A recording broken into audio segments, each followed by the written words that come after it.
Welcome back. I'm the founder and the teacher of Empower English. Welcome to Empower English. And I'm really surprised because I saw your writing and then it made me feel super glad, super happy that in a in a shock actually in a surprise because I thought that after you practice and I made a lesson, I made the all out effort. In English we say all out effort. Well, if we want to say something that we're making a lot of effort, and the native they say making and or all out efforts. All out means 미공양고. It's a kind of a slang, a kind of an idiom. Uh, but 미공양고, right? Outside to it, right? Making an all out effort. Anyway, so here um, the sentence structure here that there was one woman, right, who lived in a street. Well, it's a faded adjective clause, right? Who lived in a street depends on a woman, right? A woman who died, for example, a woman who lived, a woman who can drive the car, right? And then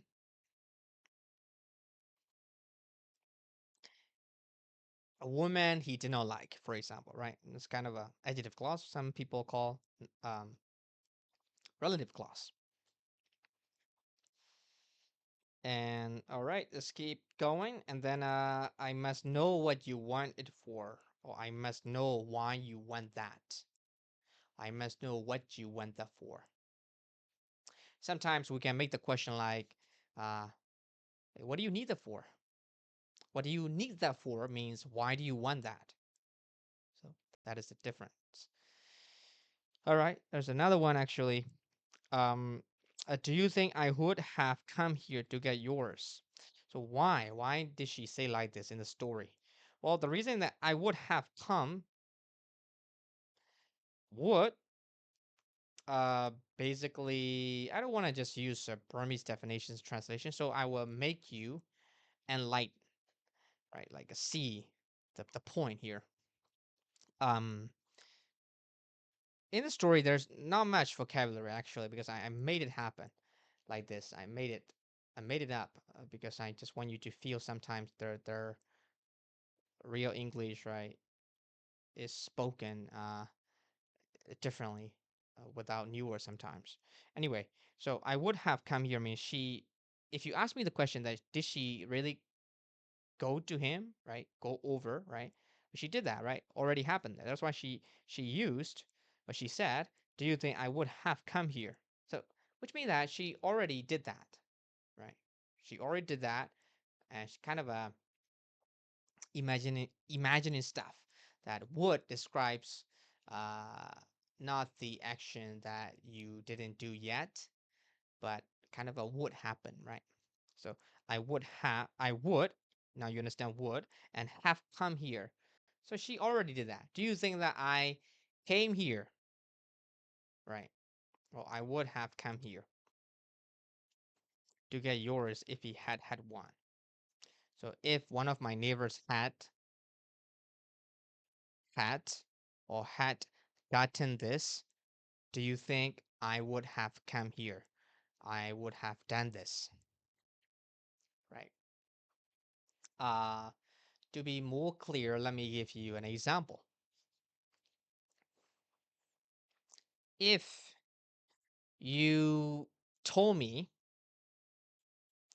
about your improvement earlier, I would have made new different lessons.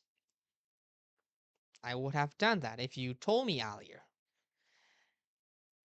It's not about the future, it's not about the present. I'm talking about the past. But if you told me, you can say that, of course, we can say that. But there's a future structure too that if you tell me earlier, I would have done, I would have make new different lessons, right? Of course. But we don't use the future and the present so much. And we usually use this kind of past sentence structure to describe the situation, right? So, for example, if your ex, right, if your ex girlfriend told that she had the one that she loved, you would have left her, right? But you didn't do that. But if you only knew, you would have done this kind of action. You would have taken this action, right? So native speaker, they never ever use, rarely actually use. Okay, if she tells you, right, if your ex girlfriend tells you that she has the one that she loves, and you will have left, or like, um, you will have left her, left, right? We native speaker don't use that so much. I've never seen that actually. I have been learning English for 10 years, especially specializing in listening. Never seen, never heard, never. So, all right, let's keep going. I think you understand here. I think that's all. That's all, of course. The word crying, right? Sometimes people say something as surprise as crying. Sometimes shout crying, right?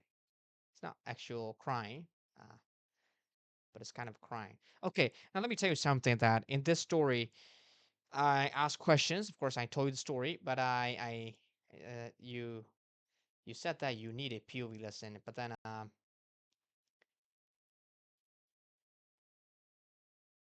can do that. Uh, but this week you will not get it. But um, trying to this week, trying to